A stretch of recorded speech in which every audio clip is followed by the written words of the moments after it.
So I just played over the last couple of days Resistance 2. Played it and beat it on a medium/normal difficulty, just as I did with Resistance 1 Fall of Man. My take on Resistance 2? I think the character dialogue is superior to Resistance 1. And the character interactions. Graphically speaking, Resistance 2 looks like a PS3 game, except that the resolution makes it seem kind of blurry. The main issue with the visuals is the field of view is really, really narrow. It always feels like I'm in a corridor, even when I'm outside. And from an artistic standpoint, there's some good pieces about it, but it just seems like you're just traveling from one set piece to the next. And so you can have whatever boss fight or firefight or something. I just like the way that Resistance 1 Fall of Man flowed. I like how Resistance 1 had a narrator. And even though you did transport around, but it still felt like the environments flowed a little bit better. The dialogue in Resistance 1 wasn't great by any stretch of the imagination, but I did like had a lore, and the story flowed real nicely with that narrator. I forget the female's name, but it's a character in the game. So yeah, Resistance 2, it looks cool.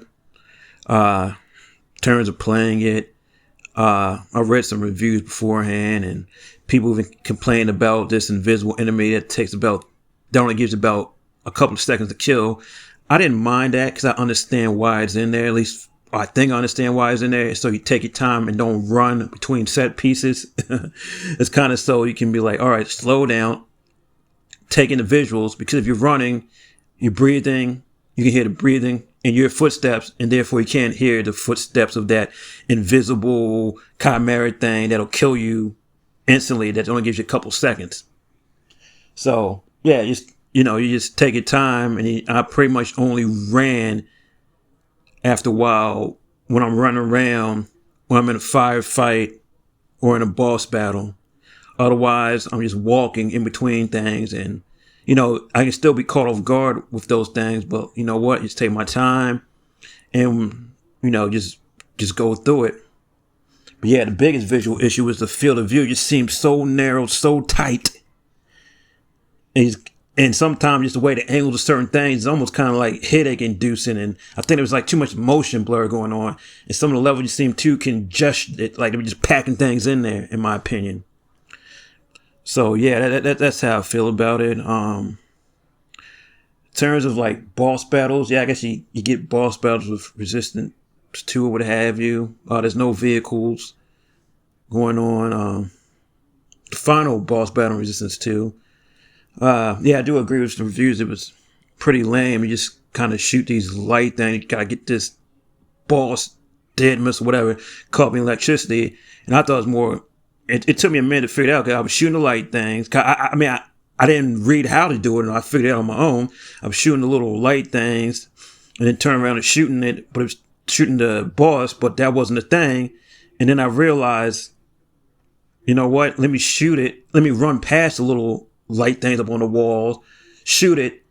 Look back, shoot it, and then let the boss get caught up in it, and then, go from there. But, oh, man. With some good firefights, the limited weapons, well, really wasn't a problem because every kind of like set piece and firefight, there was the appropriate weapon that you need for that particular battle. So like if you saw a new weapon, a lot of times it was a good idea to drop one of your weapons and pick up the new weapon because you're going to need it for what's coming up. So, that was kind of laid out for you. And they say that instant kill enemy that's in the waters.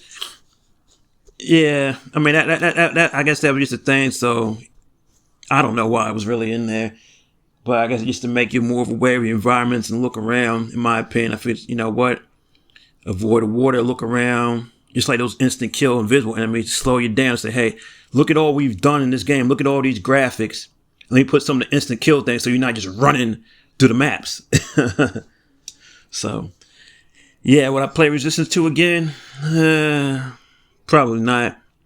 And since I'm playing it in 2023, I can't enjoy any of the multiplayers unless somehow there's some you can change, unless somehow I can connect to a certain server where they still got some of these things going on and go from there. But in terms of the single player campaign, I prefer Resistance 1 over Resistance 2.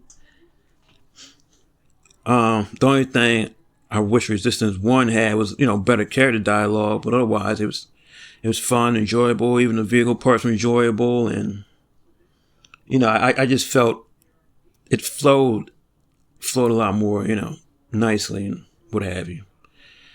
So yeah, I guess I'm gonna play Resistance 3. I think it's the shortest game of them all. I think it went 12 hours, I guess, on average for Resistance 1. 10 hours on average for Resistance 2. I think Resistance 3 is supposed to be on average about 8 hours, so we'll see how that goes.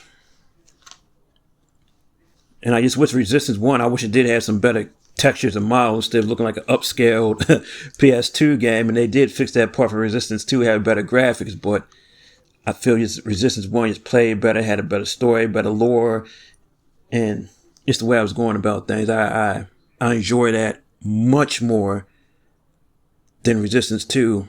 If I were Resistance 2 just made to look cool, have set pieces, have some almost kind of cinematic type of elements, and do all these crazy things with the enemy AI. And I feel like the enemy AI probably was a little bit tougher in some way than Resistance 2. Like it would occasionally pin you down and then try to flank you at times, but I also felt that your teammates' AI, they weren't always a distraction, but at times they could be a distraction. And they wouldn't always get a kill until you got a kill, or sometimes you have to hit the enemy first, and then they could finish them off. So it was very rare you could sit back in Resistance 2 and, let them do all the work. But there were certain moments where, you just wanted to pick off a few enemies, throw it through grenades, and once you damage the enemy a little bit, your AI teammates could help you out. But I just wasn't too impressed with Resistance 2. I highly doubt I'll go back to it, but I could definitely see myself going back to Resistance 1. But up next is Resistance 3, and I'll tell you what I think, give you my opinion on it, and we'll go from there. Iceberg Jim out. Deuces.